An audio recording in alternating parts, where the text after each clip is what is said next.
Još kao dijete obolio je od teške bolesti i ostao slijep.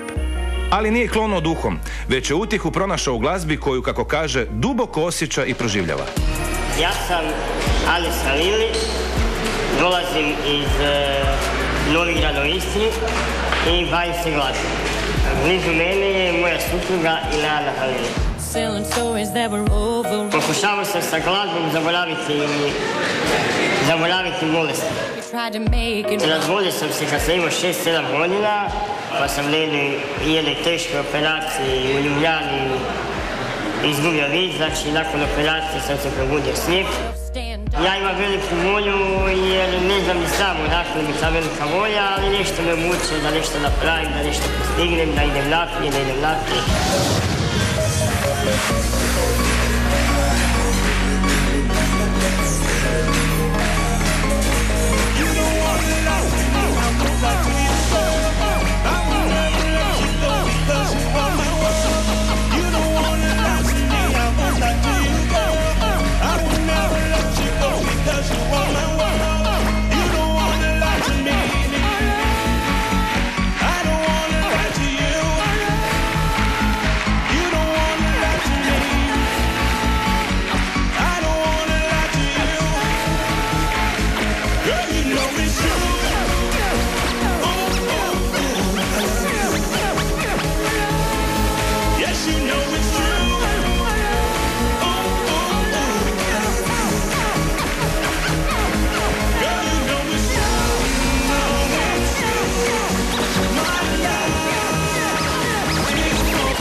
Bio je pravi gušt slušati vas. Nije važno glazbu vidjeti ili gledati.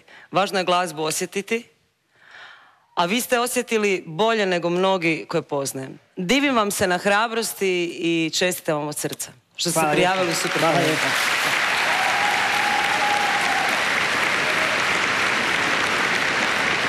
Evo, čestitke i s moje strane isto, baš sam uživao, tu ste nas sve rasplesali, uživali ste i vi, to je bilo više nego vidljivo, tako da tu neće biti dvojbe oko moje odluke.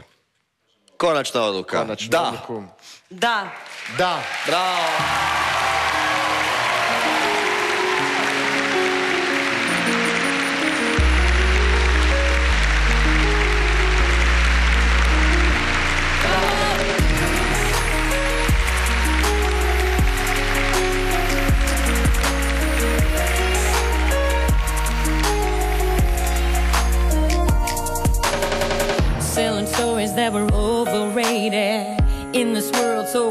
Publika je bila super, žiri je bio super, ja sam zadovoljan sa svojim nastupom i mislim da je sve bilo super. Čim sam počeo, onda je zaboravljeno da treba i onda sam odradio do kraja. Ja volim uvijek spremati nešto novo, nešto drugačije, ja se nikada ne ponavljam.